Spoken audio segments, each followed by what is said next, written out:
One man couldn't have done this alone. Darth Maul dostał w LEGO naprawdę bardzo wiele wersji, w tym jedną z filmów, w którym pojawił się dosłownie na chwilę i to jako hologram.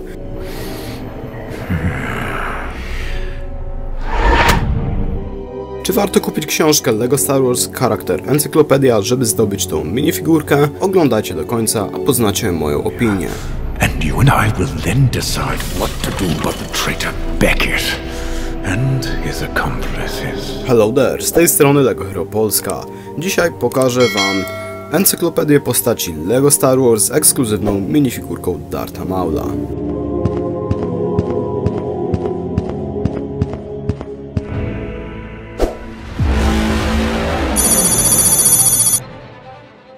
Na okładce oczywiście mamy logo LEGO Star Wars, wielki napis Character Encyclopedia, mamy informację, że jest to nowa edycja i oczywiście znalazło się też miejsce dla naszej minifigurki Dartha Maula. Grzbiet książki to całkiem fajna grafika z Maulem, logo wydawnictwa oraz wiadomo, że tytuł książki. Pierwsza strona to tytuł oraz autor, poza tym są tam jeszcze zaprezentowane randomowe minifigurki.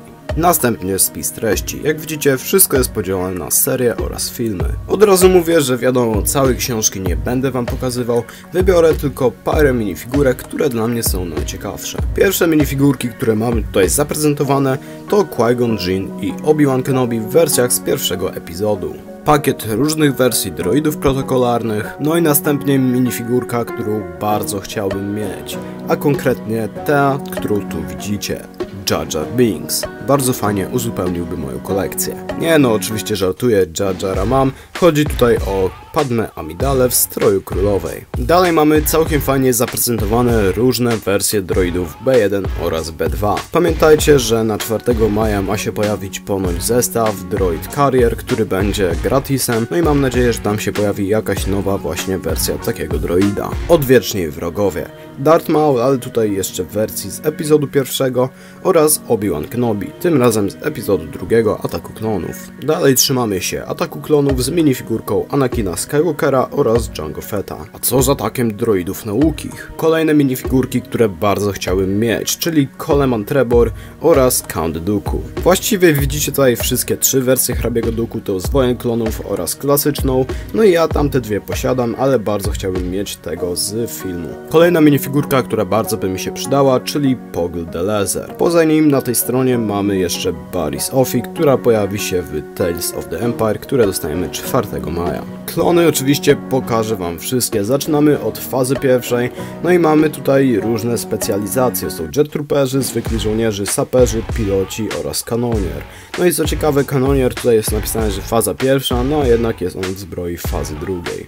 Następnie mamy Clone Troopers Phase 2 Specialist, no i znowu tutaj jest błąd, no bo ARC Trooper ma hełm fazy tak zwanej 1,5, po prostu hełm ARC Troopera, no ale służyli oni z żołnierzami fazy pierwszej, no i to samo tyczy się ARF Trooperów, oni głównie też służyli podczas i fazy pierwszej i drugiej. Wracając do minifigurek, które bardzo bym chciał zdobyć, jest tutaj oczywiście unikatowy Shadow ARF Trooper. Jeszcze więcej klonów, tym razem ich różne specjalizacje, albo raczej jednostki. Jest tutaj 501 Legion, 212 Batalion, jest klon Pilot oraz Wolfpack. No i na koniec naszej armii klonów mamy zaprezentowanych dowódców. Jest oczywiście Rex, Cody, Fox, Neo, Wolf i Gree. Różne wersje Grievousa i Ventress. Ten parszywy pirat also, znaczy Hondo Onaka. Następna minifigurka, którą właściwie mam, ale w zamkniętym zestawie, więc chciałbym ją zdobyć osobno, to Embo, łowca nagród. Quinlan Vos w dwóch wersjach, które w swojej kolekcji posiadam, ale ostatnio za to poluję na minifigurkę Savage'a Opressa. Jeszcze więcej wersji Anakina i Obi-Wana, w tym te ze słuchawkami pilotów. Myślałem, że tamto będą ostatnie klony, ale jak widać się pomyliłem, ponieważ mamy jeszcze specjalistów fazy drugiej. Jest oczywiście zwykły trooper, pilot, airborne trooper, klon ze skrzydłami, z jetpackiem, czymś takim, klon z oddziałów oblężeniowych oraz klon z oddziałów zwiadowczych. I jeszcze więcej klonów. Mamy 212 Batalion, 327 Korpus Gwiezdnych, dwa rodzaje klonów z 41 Korpusu Elitarnego oraz klona Airborna z Geonosis. Następnie mamy kilka fajnych wersji Dartha Vadera, w tym ta z Bacty oraz ta ze świecącym mieczem. No i zaczynają się minifigurki z Hanna Solo. Jest wspomniany tytułowy bohater w stroju imperialnego Mood Troopera oraz Tobias Beckett. Z takich ciekawszych minifigurek mamy tutaj też Rio Duranta z 4 rękoma. Oczywiście pokazany jest też Darth Maul, którego dostaniemy w tej książce. Autor zwrócił tutaj uwagę na kilka szczegółów, o których powiem wam potem, kiedy będziemy omawiać tą minifigurkę. Mamy Rebelsów, tutaj pokażę wam Zeba, z którym ostatnio wrzucałem shorta. No i genialną minifigurkę admirała Trauna, który ma się pojawić również w Tales of the Empire. Z Łotra jeden z ciekawszych minifigurek mamy tutaj dyrektora Orsona Krennica oraz imperialnego szturmowca śmierci. Jest też zaprezentowany żołnierz ze Scarifa, a na górze mamy zaprezentowane jego rodzaje. Następne fajne minifigurki to admirał Radus oraz figurka, którą ostatnio udało mi się zdobyć, czyli Morow. Stormtrooper w wersji pustynnej. Muzykant z kantyny. Wielki Moff Tarkin, a obok niego admirał Yularen. Chociaż tak właściwie w erze Imperium to nie był admirał, tylko pułkownik. Znalazło się też miejsce dla Hana i Luke'a w strojach szturmowców. Kolejna figurka z serii, których nie mam, a przydałaby mi się w mojej kolekcji, jest Luke w stroju z Bacty. Dwie wersje boska. Kilka wersji Boby Fetta, w tym ta z Cloud City oraz ta z brązu. 6. epizod i postacie z Pałacu Jabby. Zaczynamy z Bibem Fortuną. Później Leia w stroju łowcy nagród Boscha. Kolejna minifigurka, która jest na mojej liście do kupienia, to Mon Mothma, a przynajmniej sam jej tors. Dalej dwie wersje Lando Calrissiana w stroju rebelianckiego generała oraz Leia w kamuflażu z Endora. Następnie mamy zaprezentowane różne wersje Kylo Rena. Następnie bardzo niedoceniona i ciekawa minifigurka, którą posiadam w kolekcji, Unkar Plutt albo Platt. Następnie chłop Cyklop, który pojawił się tak naprawdę tylko na chwilę w gangu, który ścigał Hanna Solo. Generał Hux, Rudy Rydz. Admirał Akbar w wersji z sequeli. No i ulubiona postać wszystkich fanów, Rey Palpatine w stroju z treningu z 8 epizodu. Mówiłem, że ulubiona, to mam jeszcze dwie lepsze. Wiceadmirał Holdo oraz Rose Tico. Kto nie kocha tych postaci? Rose jest nawet w mundurze oficera najwyższego porządku. Kolejna wersja Lando Calrissiana, tym razem jako starego dziada. Kolejna wersja Rey Palpatine i jeszcze jedna wersja Kylo Rena. No ale niestety nie z Gold Plateau, tylko ze zespawanym hełmem. No i na końcu postać z wieloma osobowościami, czyli ten gościu z Duny. A nie, w tym uniwersum to jest Moon Knight. A nie, oni go podpisali jako Poe Dameron. Mamy też indeks minifigurek.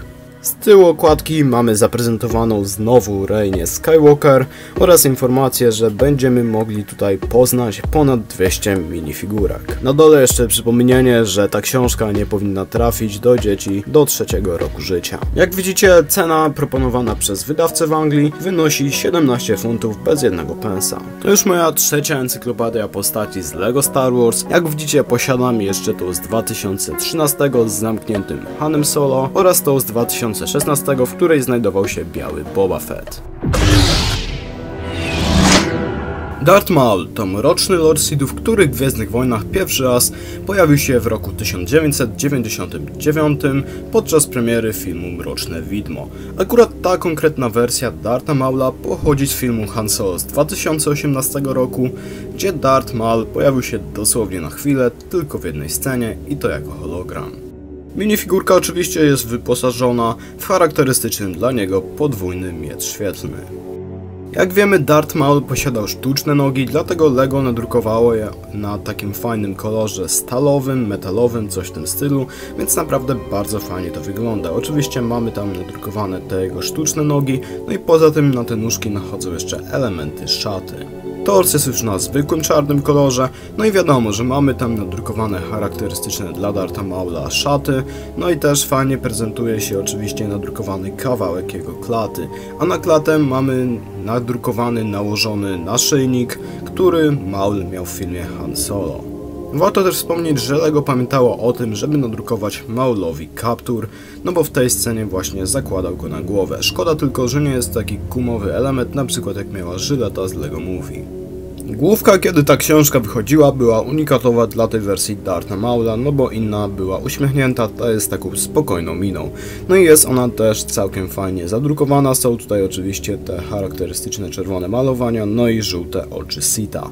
Szkoda tylko, że ten oczywiście mamy ten doczepiany element rogów Zabraka, którym Darth Maul był, ale szkoda, że te rogi są całe czarne, a nie są po prostu nadrukowane na jakiś jaśniejszy kolor, tak jak to było u prawdziwego Dartha Maula. Na pierwszy rzut oka wydaje się, że to jest ta sama minifigurka, która pojawiła się w zestawie Pojedynek na Mandalore oraz w OZ-ce, ale kiedy lepiej się przyjrzymy, to jest to zupełnie inna minifigurka. Największą różnicą oczywiście jest ten naszyjnik, o którym wcześniej wspominałem. Ten Maul z książki posiada go, no a ten z Wojen Klonów nie. Kolejną różnicą jest to, że tak jak mówiłem, Maul z książki ma czarny torsik, no i tam są nadruki, a ten z zestawu i z gazetki posiada torsik w tym samym kolorze co nóżki, czyli w tym tak zwanym gunmetal, jeśli się nie mylę. Kolejną różnicą są też nóżki minifigurki. O ile są nadrukowane na tym samym kolorze elementu, to jednak nadruki na tych od Maula z zestawu są o wiele jaśniejsze i o wiele bardziej błyszczące i rzucają się w oczy. Ostatnią chyba taką rażącą różnicą jest pas obydwu minifigurek. Ten od tego z Wojen Klonów jest o wiele bardziej szczegółowy, no i mi osobiście podoba się bardziej. Podsumowując, czy warto zakupić tą książkę? Uważam, że tak i nie chodzi mi tutaj na razie o minifigurkę, a nawet o samą książkę. Jest ona naprawdę bardzo fajnie wydana i mamy tam dobrze zaprezentowane wszystkie no nie wszystkie, które kiedykolwiek były, ale wszystkie postacie z Gwiezdnych Wojen Lego Star Wars. Szkoda tylko, że nie dostaliśmy polskiej wersji. A czy warto kupić dla minifigurki? Jeśli ktoś zbiera figurki tak jak ja, czyli zbiera różne poszczególne ich wersje, to uważam, że jest nawet zmuszony kupić tą książkę. Wiadomo, jest to minifigurka, która jest bardzo podobna, ale dla prawdziwego kolekcjonera jest tam naprawdę wiele różnic. Napiszcie, co uważacie o tej książce i o tej minifigurce, czy macie ją może w swojej kolekcji, albo czy chcielibyście ją zakupić. A ja się już z wami żegnam, zostawcie łapkę w górę, subskrypcję i na razie.